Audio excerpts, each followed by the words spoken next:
Hello बच्चों, आज हम आपके लिए बहुत ही इम्पोर्टेंट क्वेश्चन लेकर आए हैं वेव ऑप्टिक्स का। क्योंकि आने वाले टाइम में आपके बोर्ड के एग्जामिनेशन भी है, नीट का एग्जामिनेशन भी आएगा और कहीं ना कहीं ये हमारा टॉपिक आईआईटी जेईई में काम आएगा और बीएससी में भी काम आने वाला है। इसलिए आज हम कुछ इम्पोर्टेंट चीज़ों के बारे में डिस्कस करेंगे, इम्पोर्टेंट कॉन्सेप्ट के बारे में डिस्कस करेंगे। चलिए हम इसके बारे में पढ़ते हैं। State the required condition for the interference of light. इसने पूछा कि रिक्वायर्ड कंडीशन इंटरफेरेंस के लिए कौन कौन सी है। फर्स्ट ऑफ ऑल हम जानेंगे इंटरफेरेंस क्या है।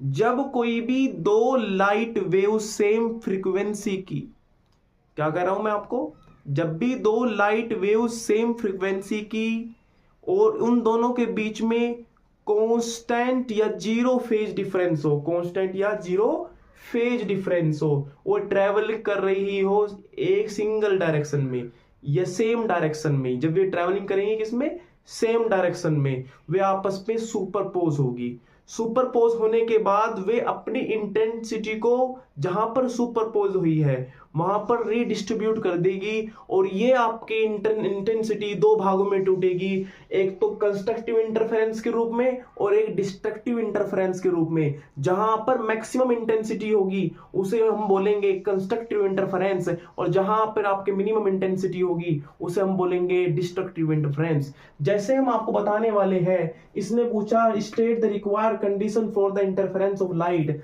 जैसे कि मैं आपसे बताऊं, फर्स्ट कंडीशन जो होनी चाहिए, जो सोर्सेस होनी चाहिए वो होनी चाहिए कोहेरेंट। कौन सी होनी चाहिए?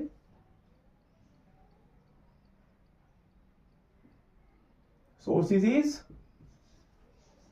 कोहेरेंट। कोहेरेंट सोर्सेस वे सोर्सेस होती है जब दो लाइट सोर्सेस, जब दो लाइट सोर्सेस लाइट वेव्स को एमिट करती है कांस्टेंट या फिर जीरो फेज डिफरेंस से और दोनों की वेवलेंथ और फ्रीक्वेंसी सेम होनी चाहिए, उसे हम क्या बोलते हैं, कोहेरेंट। फर्स्ट ऑफ ऑल हमने क्या जाना कि आपके पास सोर्सेस क्या नहीं होनी, आप लाइट सोर्स कैसी होनी चाहिए, कोहेरेंट होनी चाहिए। दूसरी चीज, आपके पास सेम, इसमें आपके पास दो लाइट वेव सेम फ्रीक्वेंसी की भी होनी चाहिए, सेम फ्रीक्वेंसी की। तीसरी कंडीशन, सेम फ्रीक्वेंसी हुई, कांस्टेंट या फिर जीरो फेज डिफरेंस होना चाहिए।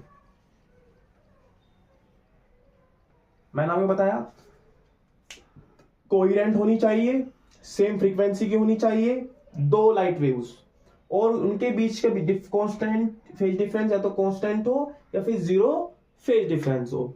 ये हमारे पास क्या है, कुछ कंडीशंस है जो मोस्ट इंपोर्टेंट कंडीशन है इंटरफेरेंस के लिए। इसके बाद क्वेश्चन ने पूछा find the value of maximum resultant intensity, maximum resultant intensity of two waves having intensities I and 4I when sources are coherent and non coherent. जैसे कि मैं आपसे बोलूं, आपने एक कॉन्सेप्ट पढ़ा होगा इंटेंसिटी का फॉर्मूले का, I equals to I1 plus के I2 प्लस के 2 रूट में I1 I2 cos phi। I equals to I1 plus I2 plus 2 root में I1 I2 cos phi। ये जो कंडीशन है इसको हम क्या कहते हैं, इंटरफेरेंस टर्म। क्या कहते हैं, इंटरफेरेंस टर्म। इसको हम कहते हैं इंटरफेरेंस टर्म कहते हैं। अब यही डिफाइन करती है कि कहां पर इंटेंसिटी मैक्सिमम होगी और कहां पर मिनिमम होगी। जहां पर cos phi मैक्सिमम होगा, अब cos phi मैक्सिमम कहां पर होता है, cos phi मैक्सिमम जब होता है, मैक्सिमम जब कितना हो, 1 हो। कितना हो, 1। नहीं समझे, cos phi की वैल्यू कितनी हो, 1 हो। cos phi की वैल्यू कितनी, 1 कब होगी, जब cos phi equals to cos 0 degree, मतलब phi कितना होना चाहिए, 0 डिग्री होना चाहिए। क्योंकि cos phi cos 0 की वैल्यू कितनी होती है, 1 होती है, इसलिए वहां पे क्या मिलेगा आपके पास, मैक्सिमम इंटेंसिटी मिलेगी। अब उसने बोला कि लाइट सोर्स कैसी होनी चाहिए, कोहेरेंट होनी चाहिए। कोहेरेंट के लिए इंटेंसिटी हमारे पास I1 जो दे रखी है वो I दे रखी है और I2 हमारे पास 4I है।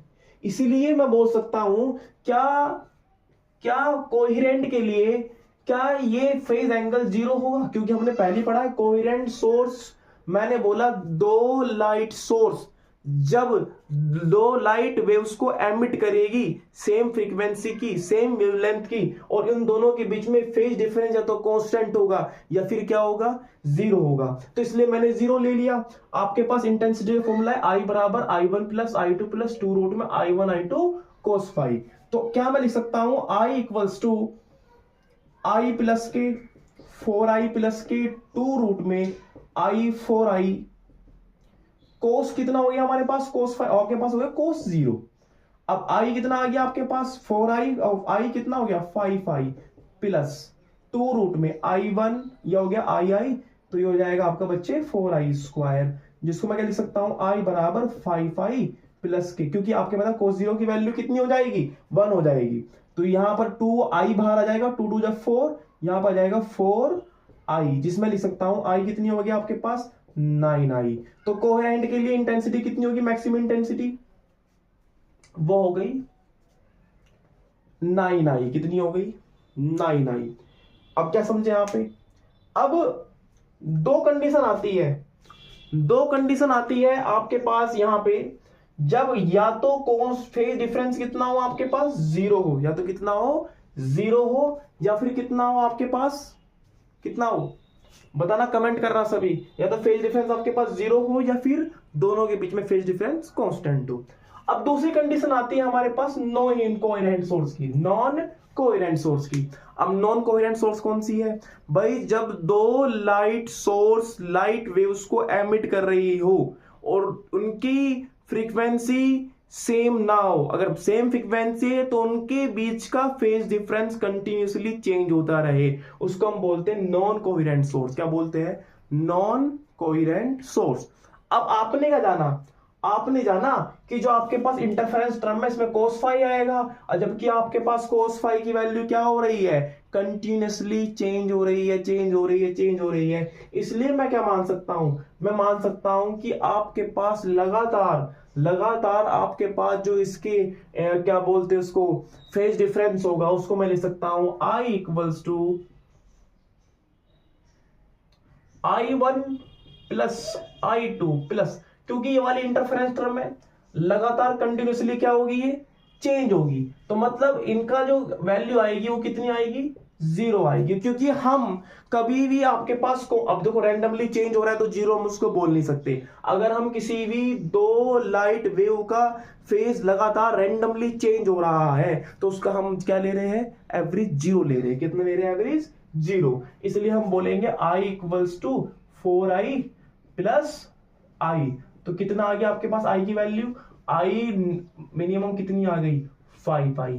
तो नॉन कोहेरेंट की रिजल्टेंट कितनी है 5I है, और आपके पास कोहेरेंट के लिए कितनी है 9I है। अगर आपको वीडियो अच्छी लगी है, अगर आप फोटो लेना चाहो इसका फोटो ले सकते हैं। अगर आपके पास आपको इसमें से कोई भी कॉन्सेप्ट समझ में नहीं आया है आप उसको कमेंट में बता सकते हैं। आज के लिए इतना ही काफी है।